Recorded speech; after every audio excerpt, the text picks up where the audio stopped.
Actually, both. Well, you call the right place. To get started, Embroidery Professionals Plus has custom apparel specialists ready to work with your business too. 2 Wisconsin locations in Deerfield and in Eden. Embroidery Professionals Plus, apparel you love, service you crave. Oh, yeah, and home of the Wisconsin Tailgater hoodie. The Shaw 101 FM, WAUK 540 AM, Wisconsin's home for rational talk radio. Hey, this is Matt from Design Garden. Remember when the internet was new? Back then, you had to leave your house to start a business. Companies used to pay programmers bags of cash to get online. Now, small businesses can get online with a Facebook business page, or Squarespace, or Google My Business, or WordPress. But which tools should you use? Can you afford to go down the wrong path? Design Garden uses modern tools to build your website the right way. Find us online at design.garden. Again, that's design.garden. Uh-oh, Brad's buzzed. Oh, yeah? Yeah, he's starting with the woots. Good thing is, he knows when he's buzzed. Know your buzzed warning signs? Call for a ride when it's time to go home. Buzz driving is drunk driving. A message from NHTSA and the Ad Council. A progressive voice for rural Wisconsin. WAUK 540 AM. Always streaming at WAUKradio.com.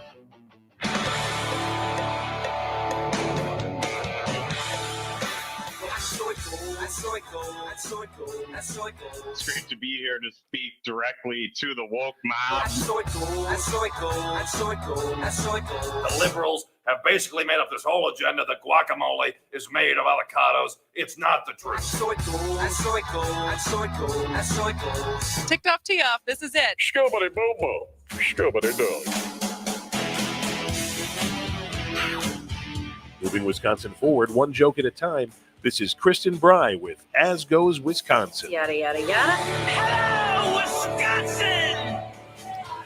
Should it be harder for college kids to vote? Those darn kids. Those darn college kids. Is it a bad thing that they can just get out of bed, walk to their polling station, cast their vote, and get on with their day? Should we change that? It's so wrong, Kristen. 844-967-2789. In fact, should we make it harder for anyone to vote? Is that what we're doing here? Or should we maybe expand our message to appeal to more voters? Gosh, that seems like a lot of work. Oh, doesn't it? That's hard. Yeah, that's hard. That's really hard to understand. Well, just listen to people and tell you what they want is difficult. Mm-hmm. It's better to just make sure that they don't want to vote. Unless they're going to vote for you. Well, there's that. Unless they're going to vote for you. Of course, we're bringing this up because Cleta Mitchell. What kind of name is Cleta? It seems like a very Southern. I don't think I've ever heard that name before. Seems like a very Southern. Southern? Name. Okay. Yeah. Longtime GOP attorney. She's a board member of the conservative-leaning Bradley Foundation, which I read has assets of $1 billion. Yeah, so they're doing okay. They're doing it. And I always have a little, because Bradley Foundation funds a lot of conservative-leaning things, but they also fund a lot of arts. Like the Bradley Foundation funded the new orchestra, like the symphony and stuff like that. So it's not all things that we don't like, but certainly has a lot of influence and a lot of money. She's a board member for that group. But she's also someone who, helped former President Trump in his effort to overturn the 2020 election. In fact, she was on the call with Georgia Secretary of State Brad Raffensperger, and then she didn't have to, but she did. She resigned from her law firm where she was a partner at Foley and Lardner, and now she runs an organization called the Election Integrity Network. Uh-huh. And April 15th, she was at an event with top Republican donors. And at that event, she was pretty adamant in that they need to curtail college voting and singled out Wisconsin, along with, was it Virginia? North Carolina, and there was one more. There's 4 states that she used as examples of those darn college kids that just won't vote for us. So let's make it harder for them to vote. So this was at a RNC donor retreat in Nashville. And do we have a clip? We do have a clip. Oh, great. Take a listen to Cleta Mitchel. We need to be looking at what are these college campus locations in Poland? What is this young people effort that they do? They basically put the polling place next to the student dorm, so they just have to roll out of bed, go back to bed. And we need to build strong election integrity task forces in those counties. Yeah, we just don't want college kids to be able to get up and go vote and go on with their day. Well, I like that. First of all, it's just this assumption sometimes of, and I don't know if this is, I think it is. I actually think that there's social data as far as when we've, all the things that have been done as far as partisan polling of how Republicans see liberals and Democrats, how Democrats see Republicans. And I do think it's more one way than the other that Republicans see the left as lazy versus the same. I don't think the left necessarily labels the Republicans as lazy. There's other words that they group them in. But I love that, like, sometimes it's poor people, but in this instance, it's just the lazy college student that is just the only thing they're doing that day is sleeping and voting. Nothing else on the agenda. Nothing else. Just I'm going to sleep in, I'm going to go vote, and then I'm going to go back to sleep. Whereas, granted, there are some college students, turns out, not a monolith. There are some that maybe do that, but there are many more, I would imagine, that are balancing working and school and other extracurriculars. I don't think there was a time in my life I was more busy than when I was in college. Right. As far as trying to take a full class load, work, and be in all the different activities that I was involved in. And so first there's just that. But this also obviously comes on the heels of all of the things Scott Walker made the rounds saying post-election 2 weeks ago, as far as they're being indoctrinated. Oh, right. Yeah. And he didn't go as far to say we need to make it harder for them to vote. But still planting the seeds as far as this is an issue that we have to deal with one way or another. Yeah, the inference is there that, again, these darn college kids are a problem. So I guess, So the question being, is it too easy for college kids to vote? Should we make it harder? 844-967-2789. But I guess the other question that I have is, what does it take for any party, but I guess in this case, the Republican Party, to realize that why are they so obstinate against just having a more inclusive message and platform? Because they believe they're right. And that's so fun. It's just like the doubling down of, despite the majority, or despite us losing elections, which should indicate that the majority is not with us, but we are right. So we are still just going to push and power this through. So you can see, eventually you'll see how right we are if we just get our way. Eventually you'll come around to it. Exactly. You'll recognize that we are right. We've always been right. And then you'll jump on board and it's going to be one big happy party. Yes. We have Ron from Milwaukee on the line at 844-967-2789. Hey, Ron, how you doing? Thanks for calling. What do you want to say? Hey, I was a college student in the 60s and 70s, and at that time, when I was a freshman, the voting age was 21. And, it was the Republicans didn't want to drop it to 18, even though there was a movement to do that, because we had all these activist demonstrators who were troublemakers and so forth. And then this idea began to blossom that said, well, you're drafting 18-year-old college kids, forcing them to leave college and go fight in Vietnam, but they can't drink a beer, and they can't vote. What's up with that? And eventually that idea won out, and so the voting age was reduced to 18. So ever since then, they've been trying to noodle this thing and make it harder again, and make it, well, you should vote in your parents' hometown. In other words, get on a plane and fly back and then vote, during the week or something. And the only other thing I'd say about this is mind you, they make it easier for people, for example, in small towns, to go to a local site to register to vote and to actually vote.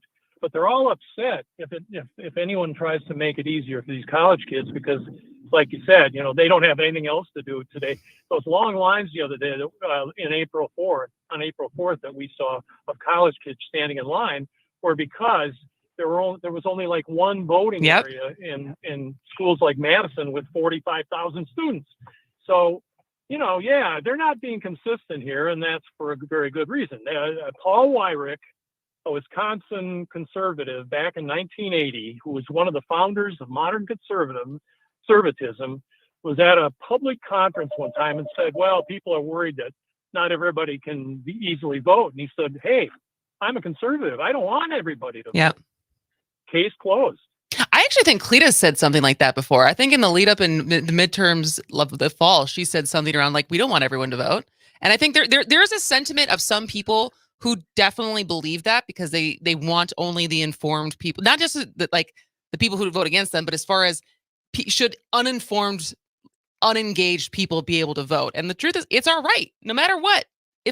Why you vote the way you vote is none of my business. But thanks so much for the call, Ron. That's good perspective as far as that. You couldn't always vote at 18. No, right. And there's been ebbs and flows of how engaged young people have been. And right now, they're super engaged. They're fired up. Because there is a lot of things happening that they realize is going to affect them. And it's as immediate as being a young person and wanting autonomy over your body, but it's also as long-term as like seeing the catastrophe that could be happening with climate change. And that, the people who were making the decisions for so long are not going to be here to enjoy all of those climate catastrophes. Right. and that they will be. And so we're talking about Cleta Mitchel and the leaked clips of her from an RNC donor retreat in Nashville on April 15th, talking about how she would how they need to handle the problem with the young people voting and how easy it is to now vote on college campuses. And I don't think, as far as I think with the increased popularity of mail-in voting, there is a big difference, because as Ron was just saying, before, if you felt like you had to go vote in your parents' hometown, that was an easy thing to do. And now you have the option. You can either register at your college address or you can stay registered at your parents' address. And either way, you have an absentee ballot, or you can vote in person if you vote where you live right now.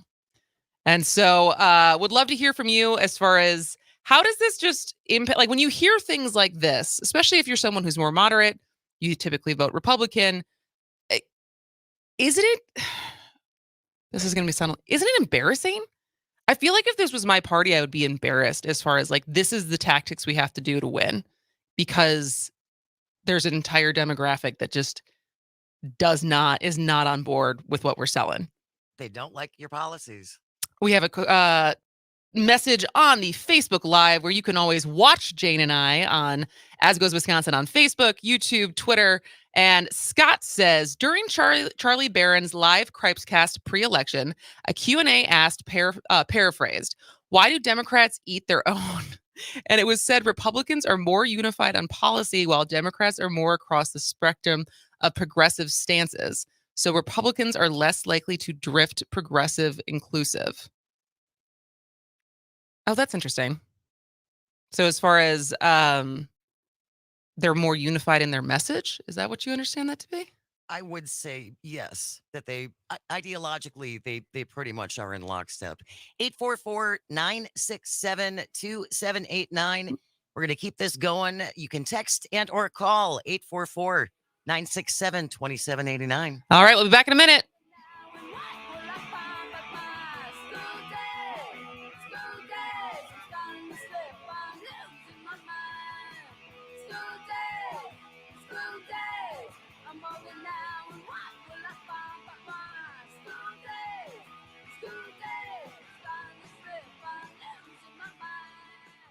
Tens of thousands of Wisconsinites live with a debilitating chronic disease called lupus. Build awareness and raise funds by challenging your friends and family to register today for the 21st annual Walk to End Lupus Now Milwaukee. The walk will take place on the morning of May 13th at beautiful Hoyt Park in Wauwatosa. Adult registration is just $30 and children under 15 are $20. Prices will increase after May 10th, so make sure you sign up now. To pre-register, go to lupuswi.org or call 414-443-6400.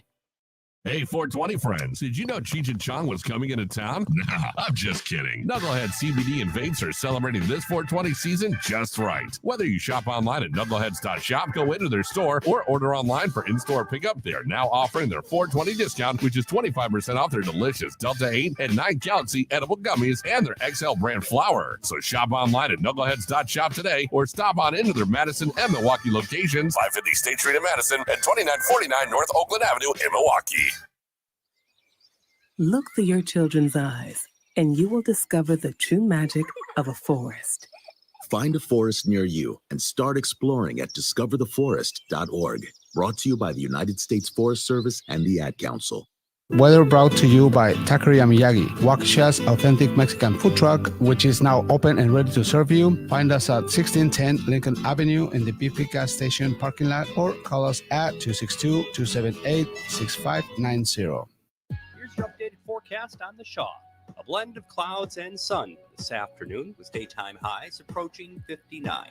Southwesterly winds 15 to 20 miles an hour. Lows around 34. Tonight, partly cloudy skies. Chance for mixed precipitation tomorrow. Daytime highs approaching 44. Cloudy skies expected.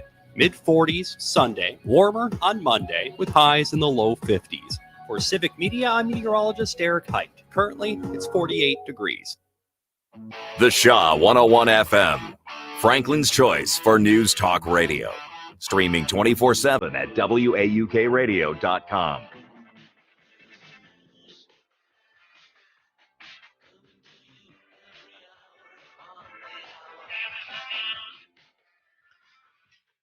Should we keep college kids from voting, or at least the ones that don't vote for your party? Those rotten kids. We are talking about Cleta Mitchel, and it's not even a hot mic. She was directly saying it into the mic to a bunch of Republican donors on April 15th, basically saying, we got to do something about these college kids. And the answer was not appeal to them. No, or talk to them. It or was, listen to them. or listen to them, or think about what they may want from their elected representatives. It was, we got to make it harder for them to vote. We have one more clip from Cleta. Let's take a listen. Wisconsin is a big problem because of the first day, because of the polling locations on college campuses. There are 501c3s. Their goal for the Supreme Court race was to turn out 240,000 college students in that Supreme Court race. And we don't have anything like that, and we need to figure out how to do that and how to combat that. And that's a fair thing to say. Sure. As far as we have to figure out how to combat that by also having a plan to try to turn out young conservative voters or appeal to moderate independent young voters. That is a different sentiment than the polling places being too close to campus are the problem. Without a doubt. And so that is like, if you want to have a more robust strategy when it comes to turning out youth vote for people who vote Republican, that is what this is about. Like the YAFs and the whatever of like the different groups that counterbalance the left-leaning groups that do voter turnout for young people. But that's not, it doesn't feel like that's what she's saying. And this feels, at least when Bob Spindell wrote that email or got caught writing that email after the election last fall, basically boasting how Black and Hispanic turnout in Milwaukee was lower than it had been in the past. Congratulations, us. It's like, good job for us. Like, obviously this worked. And people were like, that's super racist and anti-democratic. I think you should step down from being on the Wisconsin Elections Commission. He is not. No, he did not. No. But at least that was like but an email also is like anything that can be screenshotted, you're potentially shooting yourself in the foot. It's on the record. But this was just so blatant. And it's almost like to be that blatant and to say the quiet parts out loud just show that they don't think there's anything wrong with it. No, not at all. And I go back to what I said before. I was like, I would be so embarrassed if that was my party of like, I'm embarrassed even when Democrats, the last couple cycles have, pushed the more conservative, fringy candidate in the primary, thinking that they're going to be easier to beat. I was like, I'd just stay out of it. But that's me. I think that's embarrassing. And so, but this would be wildly embarrassing. Unless, of course, you agree with it. And again, it's our message is not resonating. So instead of changing the message, we're just going to make it harder for people to vote. 844-967-2789. You can text or call 414 checking in. Did you ever notice that the Dems do anything to get people to vote, but the GOP does whatever it can to keep you from voting? Ever-changing rules, long lines, makes you wonder which group really wants your support. And it is interesting. I think this was a couple of weeks ago, Representative Christina Sheldon, who's been on the show a couple times, she's up in Green Bay. She did not out the person who she had this conversation with, but she did say, she was like, I was having a conversation with one of my Republican colleagues. Mm-hmm. She did not say if they're in the state Senate or the Assembly. And I'm paraphrasing this, but it was basically that she said she would rather risk her seat, because she's in a pretty safe district. Like, she's in Green Bay. It's gerrymandered to be very blue. So as long as she won the primary, likely she's going to hold on to her seat with our current maps. But she said that she was having a conversation with someone that she would gladly risk losing her seat in order to have a more competitive district. And the person she was talking to, who is also an elected official, said, well, that's generous of you. Oh, jeez. Yeah, not that's the way it should be. You should have to work and continue to earn your seat. No. And not just have it be a safe seat and the only fear you have is being primaried. That's generous of you. I would have loved for her to say who said that. And doesn't that just speak volumes about why we're in such a mess? Because again, there are so many in our state legislature who are not working on behalf of their constituents. They're working to keep their jobs. And keeping their jobs means keeping the party happy, which can also mean keeping Robin Vos happy. Yeah, right? Exactly. And I swear to God, the only reason that we're seeing any movement from the Republicans in the state legislature is because they got trounced. And Robin Vos almost lost in his primary. And now it's like, oh, gosh, I guess after 8 years of not having to do anything to respond to our constituents, now maybe, we might have to. Rats. They're turning out to vote. I know. Gosh, what a terrible thing for democracy. Well, I think keeping an eye on this is important, because if they're willing to say this in public forums that can easily be reported on, and this is not something that got unearthed after like months of sleuthing and investigative reporting. This was like a couple days after she said it. It was news. And we clearly obviously have audio of her saying it. Same with the Bob Spindell email that got distributed pretty quickly after he sent it. It's just something to keep your eye on and know that their playbook right now is going to make it harder. And just one other thing to point out. There is no evidence of widespread voter fraud. There's not. I'm sorry, but it's true. We'll save this for later in the show, but did you hear about prove Mike wrong, Mike Spindell or Lindell thing? This is great. Oh, it's great. It's great. It's we'll just some details of it that we'll tease. It was a $5 million offer for anyone who could prove him wrong with all of his evidence. Yeah. I'll let you guess how it turned out, but prove Mike wrong. Then they did. All right. When we come back, Jessie Opoien is going to be here. We're going to do a catch up at the Capitol. What's been going on? Who's talking to who? Who's not talking to who? What gossip does she have for us? Probably not a lot, but certainly some updates on bills that have been introduced and are going to be voted on. Stay with us. This is As Goes Wisconsin.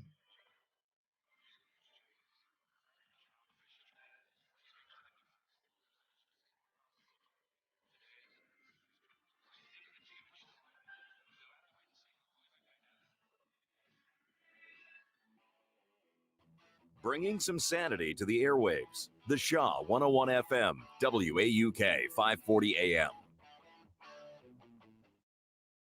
CBS News brief. Decision day at the U.S. Supreme Court for the drug mifepristone, key in medical abortions and miscarriage treatment. Legal analyst Thane Rosenbaum. The Supreme Court is only ruling on whether to keep the status quo and allow the use and availability of the drug for the time being. A lower court battle will continue to play out. Strong storms have again hammered parts of the nation's midsection. This man encountered floodwaters in Austin, Texas. It slowly stopped, and then as I went a little bit further, the car cut off and started floating. Some people were rescued there. A day before Earth Day, a new CBS News poll on climate change. 2/3 of Americans think people need to address climate change soon, including more than half who think action is necessary right now. And this level of concern spans across gender, racial, and age groups. That's our Deputy Director of Surveys, Jennifer DePinto. CBS News brief. Hello, friend. Hello. How are you? Good. How are you? Good. Happy it's Friday. So happy. So happy.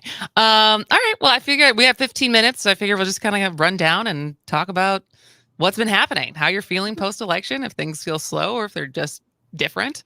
But anything off the top as far as bullet points? I kind of figured you just talk about everything you're going to put in your newsletter for this week. That's what I was basically going to do. Good. Great. I did a story this week on like how unions played in the state Supreme Court race. So we can talk about that too if you want. But perfect. Yeah. All right. Well, then we got about 2 minutes and we'll come back. All right.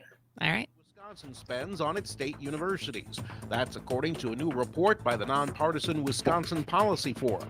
On the other hand, Wisconsin is in the top 5 when it comes to funding two-year colleges. Lawmakers working on the state budget will decide in a few weeks how much money to spend on Wisconsin's higher education systems. In sports, the Brewers host Boston tonight. Freddie Peralta starts for Milwaukee. I'm Terry Bell, and this is Civic Media News. Direct from the Dairy State, it's Extra Sharp Weekends, a 3-hour block of Wisconsin-produced radio, Saturdays and Sundays from 11 a.m. till 2 p.m., featuring Raised in Wisco with Joel Clayfish and Danielle Fairman, The Cripescast with Charlie Behrens, and Under the Helmet with the Gravedigger, Gilbert Brown. Enjoyed by the slice or enjoy the whole darn block. Extra Sharp Weekends is radio so fresh, it squeaks. Listen in on the Civic Media Station or on the app. Embroidery Professionals Plus, how can I help you? Yeah, I've been hearing a lot about your web stores. Can you tell me a little bit more about it? Absolutely. We work with you to pick the products and personalize your page, then provide you the link so you can promote your store. Wow, that sounds so easy. To get started, email your designer. Embroidery Professionals Plus has custom apparel specialists ready to create a web store for you. 2 Wisconsin locations in Deerfield and Eden. Embroidery Professionals Plus, apparel you love, service you crave. Oh, and home of the Wisconsin Tailgate Hoodie. 4 times the fun, 4 times the excitement, 4 times the reasons you need to get to the Oasis Project's May 4th Splash for Cash event at Springwater Park. Join us for a day of fun in 45,000 square foot indoor water park, water slide, activity pools, game arcade, snack shop, 50-50 raffle, all right, I won, and 100 envelope wall. Go to oasisprojectwi.org/splash. That's oasisprojectwi.org/splash. You've got questions about navigating the healthcare system, Kristen Lyerly helps us find answers and discusses other issues at the intersection of healthcare and politics. Hometown Health, Thursday mornings at 7:30 on Up North News Radio.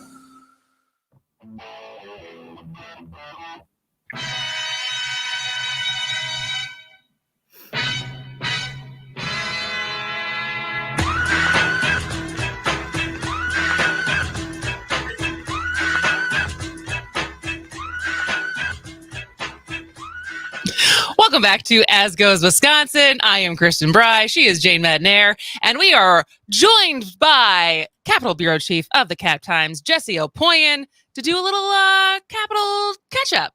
It's been a while since we've had you on the show. It has. I'm glad to be back. There's How been are you going on. I don't know why I know. Talking. Yeah, you know, like you did have a midterm election and then a vitally nationwide watched Supreme Court election. And so are you breathing now? Have you take a breath? I think I'm breathing a little bit. Yeah. I'm never going to say it's slow because that's just asking for things to get worse. But there's not a lot on the schedule right now. We'll say okay.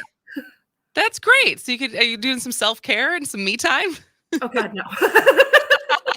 Well, you don't want to tempt the news gods by saying things are too slow, right, Jessie? Exactly. You just embrace it while it's happening. And, we know the state budget's coming up and it's going to, the next thing's always around the corner. So I guess it's been a little over 2 weeks since the election. It's been a little slower, but I guess that's why we still wanted to catch up and just see. Seems like there's movement as far as bills being introduced, bills being voted on, some of which will probably never have a chance to get signed by the governor, some of which already did. I think the reckless driving one passed and was signed. But as far as kind of like what's been going on in Madison outside of election news? Yeah, I mean, like you said, we're seeing some proposals. Committee hearings are going on. The Joint Finance Committee is doing its like on the road listening sessions throughout the state right now, which is always kind of fun to see what people not in Madison have as priorities in the budget. Are you attending any of those, or is that? I haven't yet. I think they're in Minocqua soon. But yeah, I always like to try to get to one, but I haven't yet this year. Yeah. Yeah. But yeah, we've got, I think coming up next week, they're going to have a hearing on Senator Devin LeMahieu's flat tax proposal, which is something the governor's not interested in signing. They passed another bill. The Assembly passed a bill this week to expedite the testing times for sexual assault kits. That's going to go to the Senate. The governor said he's going to sign that, assuming that it gets to his desk. So there's some bipartisan stuff going on, and then there's some more contentious things. So let's talk. Is there any other besides the unanimous deadline, which is a good thing as far as setting a deadline when there's rape kits and stuff of actually getting those processed? Is there any other, we saw the bipartisanship on the reckless driving stuff, any other collaboration that we can celebrate as far as things getting done? I think those are the big things right now. Okay. We might be getting closer on medical marijuana. There's some reporting from the AP yesterday, but it doesn't look like we're anywhere near a compromise or cooperation on that yet. Yeah. So we'll take the 2 whole bills that we can actually agree on. Woot, woot, woot, woot. So then when we move over to some of the more contentious stuff that's being proposed, passed through committee, even potentially we'll have the votes, but will definitely not probably get signed. What does that look like? Well, like I said, the flat tax thing's coming up. Yeah. But that moved from 3.5 to 4.5. There was just like a percentage difference ish as far as the new plan. Something like that. So, that hearing I think will be interesting. Obviously, like we said, it's not going to be signed by the governor. I don't think by any means, but I'll be interested in hearing. I mean, we just haven't had kind of an out in the open discussion about it yet. So that'll be fun in the way that, debating tax policy is fun. Well, we actually did almost a whole hour yesterday on tax policy, and I thought it was fascinating, but we'll see how many other people we put to sleep. But so just to clarify with that, is that something that they're talking about putting in the budget, or is that something they're doing as a separate bill, the flat tax? This is a separate bill. Okay. We may see it in the budget. It may look different. It may look the same, but this is a separate bill right now. Okay. And then I know later in today's show, we're going to have Representative Robin Vining on to talk about some of the bills that sound like they're going to be voted on next week when it comes to getting people back to work, even though we have literally record unemployment as of yesterday. And so can you tell us more? We'll probably get more of a biased conversation in that. But as far as some of the facts of whether it's Medicaid or unemployment, or I think I saw one this week as far as banning individual cities from being able to do the universal basic income kind of programs. I know Madison has a pilot program right now. I think Wausau got approved for a program. So some of those ones where it comes to workforce issues, what have those looked like? I haven't looked at them very closely, so I'm not going to be able to give you good details, but it's all the things that you just talked about. And it's nothing particularly new, I would say, in terms of proposals that we've seen introduced before. And just generally, efforts to restrict, any sort of public assistance programming. Which, instead of, never mind. I'll complain about it more when Robin's here. So you have fun with journalistic integrity and stay objective. I know she does, but I thought it was all about local control. I thought one side in the legislature was all about local control, and these communities need to decide what's best for them, except when we decide what's best for them. I think the guise of local control is definitely it's got fewer legs to stand on these days than it did than it used to. But then I guess so. Is there anything else as far as bills that people should be watching out for, or movement on anything that you've seen, or it's been kind of slow as far as all eyes on the budget? Yeah, that's the big stuff right now. The assembly was supposed to be in next week, and they canceled that session. So, don't know why. Any reason in particular? They didn't say anything. Don't know why, but yeah.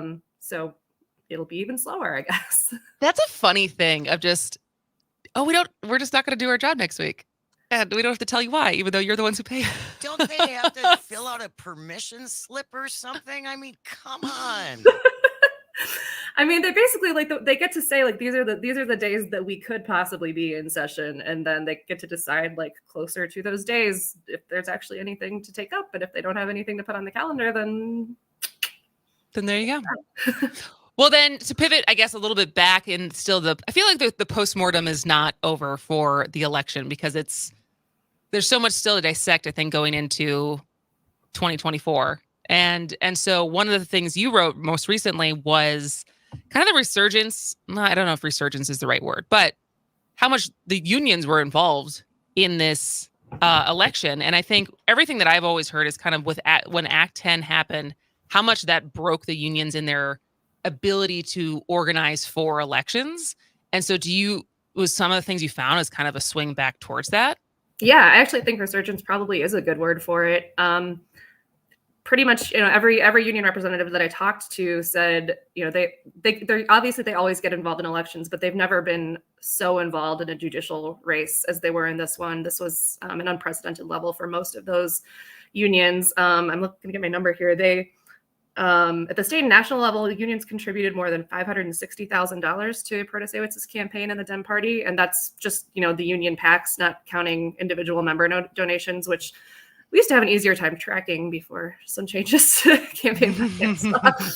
But anyway, they spent a lot of money. They did a lot of on the ground work, grassroots campaigning, knocking doors, making phone calls, member to member communications on job sites. And they're very pleased with the results. Obviously, there's been a lot of conversation about abortion, and I was kind of surprised, but I guess I shouldn't have been, that when I asked, members of different unions who obviously have different interests and a variety of political beliefs, what they were most, I guess, looking forward to or hoping would come before the new court, it was redistricting.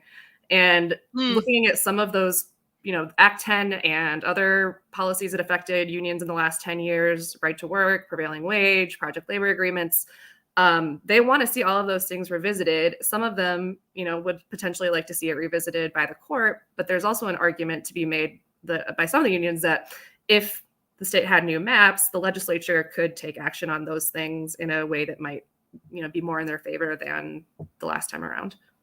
We're talking to Jessie Opoien, who's the Capitol Bureau Chief of the Cap Times, and just doing a Capitol catch-up as far as things that are happening in Madison, since she is there every day talking to people. And that's really interesting. And it goes back to, I think,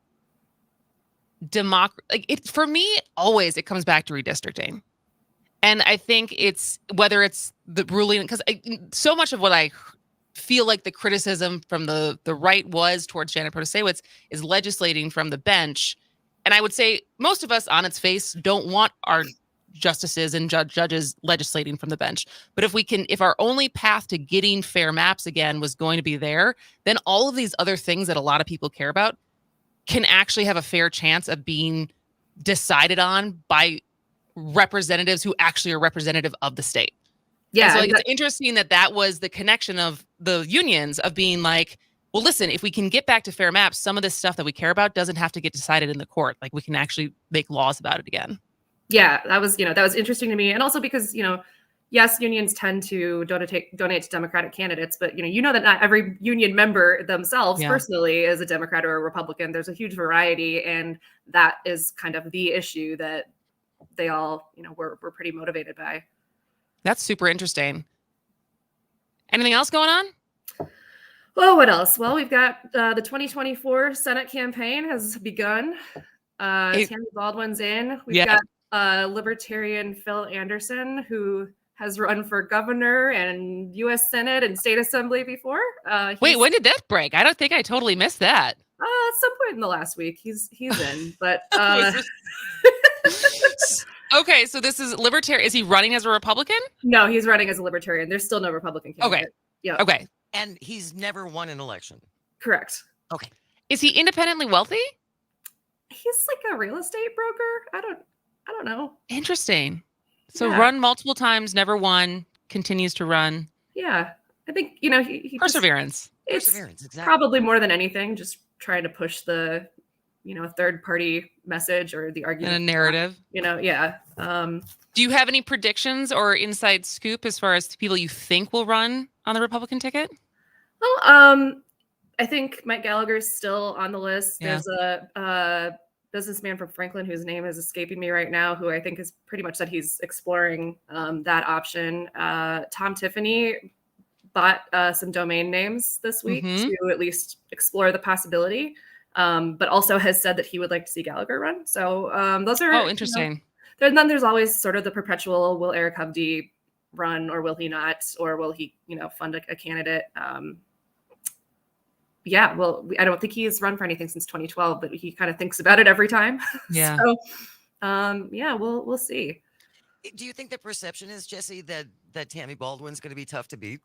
Oh, definitely. I mean, I think we can expect that this is going to be another ridiculously expensive election. There's going to be a lot of national interest in it. If you look at kind of the national handicappers, they put it out as a leans Democrat, which is sort of not quite solid, but, better than a toss-up or neutral. So, Tammy Baldwin is an excellent fundraiser. She's good at navigating issues that appeal to more moderate or conservative voters on some things. And, you'd be hard-pressed to find a Republican who would say, oh, she'll be easy to beat. But, that being said, they're going to mount a strong challenge, and it's going to be a hard fought race. Another one. We get to do it all. We have a break, though. Is this the longest break you've had in a while as far as time in between elections? It might be. Yeah. It's kind of been a blur. I think this might be. Yeah, that's what I was trying to think, is I guess maybe because even early 2021, there was the state superintendent race, which wasn't not nearly as intense as this last race. So maybe there was a little bit of a break there, but yeah, well, you've earned it. So I hope that you're enjoying a little bit of the breath. How's your dog, your Cocker Spaniel, or your Cockapoo? Sorry. Cockapoo, yes. Cockapoo. She's Kildee doing? As always. She's going to be 8 years old in July, which I can't quite believe. But when I got her during a non-budget year because I knew that I didn't want to potty train a puppy during a budget season. And here we are 8 years later, getting into another budget, and she's got it down pat now. She's used to me not being glad to hear around as she's much. potty trained now. I think she's enjoying this quiet time probably more than I am.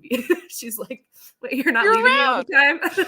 All right, Jessie Opoien, always so fun to have you on the show. Thank you for your work. Thank you for joining us, and we'll see you next time. Great to be here. Thanks, guys.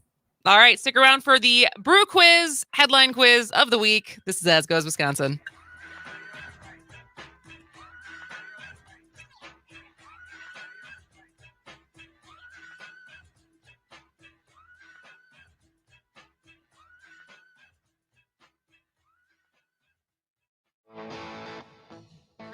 Ready for a journey to Flavortown? Head over to Roadhouse 66 Gas and Grill. They've been serving up the best food in Wrigleyville for 8 years and counting. From their famous smoked chicken wings to their tempura battered cheese curds, every bite is a trip to flavor heaven. And with hospitality that's second to none, you'll feel right at home. So why wait until after the game? Rev up your taste buds and join them at Roadhouse 66 Gas and Grill at 3478 North Clark Street in Chicago. Check out their menu on Facebook. Tens of thousands of Wisconsinites live with a debilitating chronic disease called lupus. Build awareness and raise funds by challenging your friends and family to register today for the 21st annual Walk to End Lupus Now Milwaukee. The walk will take place on the morning of May 13th at beautiful Hoyt Park in Wauwatosa. Adult registration is just $30 and children under 15 are $20. Prices will increase after May 10th, so make sure you sign up now. To pre-register, go to lupuswi.org or call 414-443-6400. You are never far away from your favorite radio station. We're always streaming on TuneIn and the Civic Media app. And if you missed your favorite show or game, listen to a podcast of it anytime on the app or our website, civicmedia.us. Weather brought to you by Taqueria Miyagi, Waukesha's authentic Mexican food truck, which is now open and ready to serve you. Find us at 1610 Lincoln Avenue in the BP gas station parking lot or call us at 262-278-6590. Here's your updated forecast on the Shaw. Partly cloudy this afternoon with a high of 59. Southwesterly winds 15 to 20 miles an hour. Lows dip down to about 34 tonight. Partly cloudy skies. Mixed precipitation possible at times tomorrow. 44 cloudy. Temperatures below average Sunday and Monday with highs from the mid 40s to the low 50s. For Civic Media, I'm meteorologist Eric Height. Currently, it's 48 degrees. The Shaw 101 FM, Brookfield's choice for news talk radio. Streaming 24/7 at WAUKradio.com. I want to be in the headlines. Anything to be in the headlines. Summer chance. Welcome back to As Goes Wisconsin. I am Kristen Bry. She is Jane Matnair. And a reminder that we actually have 4 tickets for Sunday's Brewers game that we are going to be giving away at some point during today's show. And as a reminder, you can always listen to the Brewers on Civic Media's flagship Brew Crew station, WISS Oshkosh Air Support, as well as WRCE News from the center in Richland Center. That's like, if you don't live in those areas, you can download. Not a problem, because you can download the Civic Media app and take those 2 stations with you wherever you go. So if you want to be able to, if you don't want to get blacked out by Bally Sports, as we talked about yesterday, of maybe not being able to watch the game, but if you can always listen to the game on Civic Media, specifically on WISS Oshkosh Air Support and WRCE News from the Center in Richland Center. And so we're not giving them away now, but we do have 4 tickets. I think we're going to give them away as 2 pairs. All right. So we'll have 2 chances to win for Sunday's game. Given away at some point today. If you've already won tickets this month, you can't win again until next month. You have to wait. It's 1 winner per month. Yes. We need to spread the wealth. Definitely. We want many people the opportunity to award them the opportunity to go see the game, because we have pretty good tickets. Yes. And so Fancy Brian and Luke Mathers were there, and I've used some of our tickets, and I think they said they were pretty good. Yeah. So keep your ears alert, because we'll do that at either during the second hour or the third hour, because we're almost done with the first hour. So it's clearly not happening now. But what is happening now, it feels like we haven't done this in a while, but we're doing the Morning Brews weekly news quiz.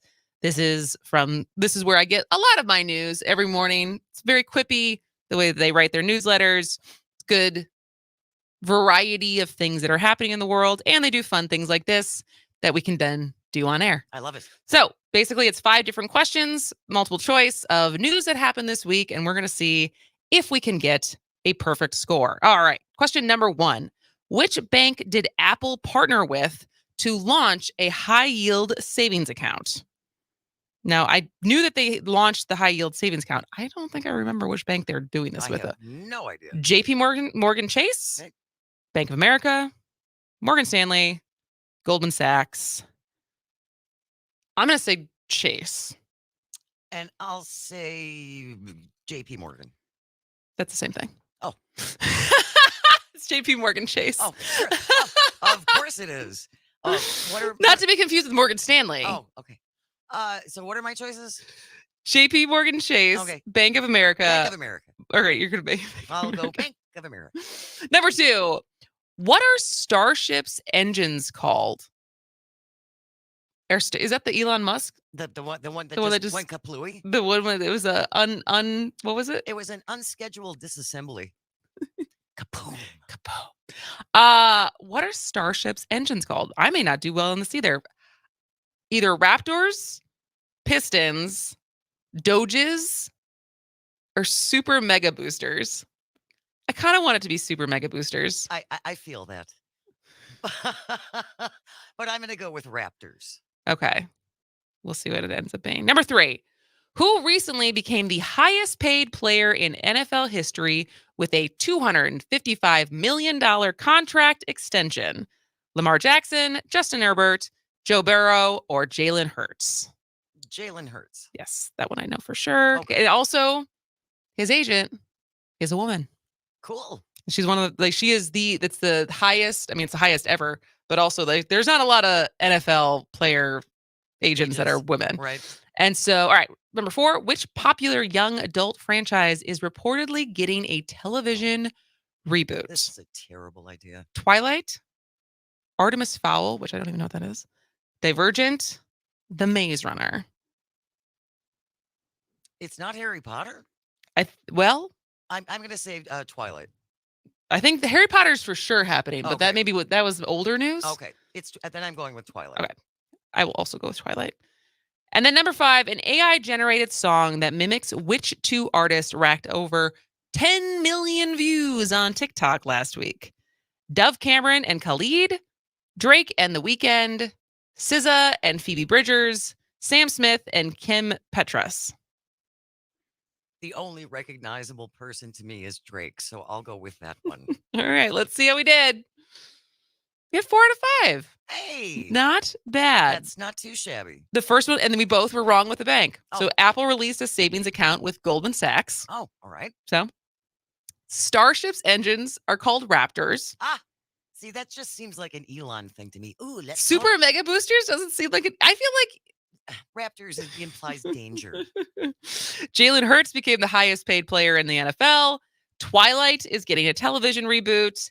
And AI-generated Drake and The Weeknd collaboration hit 10 million TikTok views before the song was stripped everywhere. Because it was on Spotify. I still haven't heard it, but I read about it a lot this week as far as just it blew up, but it was not actually their song. Yeah, and that's kind of a bad thing about AI. It's the way that it is going to rip off artists is a real thing. Yes. Both visual artists and also music artists. I think there's going to be some really great advantages of like copywriting and stuff like that is not real creativity, that it's just useful. It's just kind of like blog writing that has to get done. Like Sure. it's stuff like that. But when it's actually sampling and taking people's artistry, That's scary. yeah.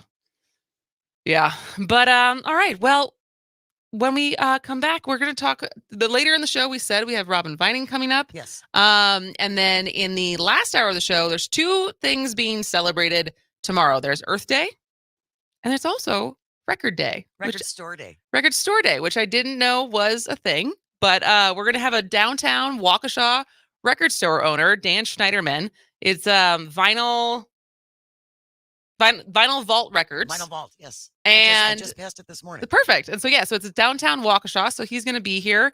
And we're going to talk about just physical media. I feel like it's a topical for the conversation we had on Wednesday about how Netflix is getting rid of their DVDs and just the value that physical media still holds. And I think records really symbolize that. So we're going to talk to that. And then we're going to have a professor of microbiology who is part of a team that has been researching a cure for addiction, is going to be here when we come back. And my big question is, because in order to research this, they used mice, which means that the mice had to have some cocaine, I think. And so what does a mouse on cocaine act like? I'm so curious. I can't wait to ask. All right, this is As Goes Wisconsin. We'll be right back.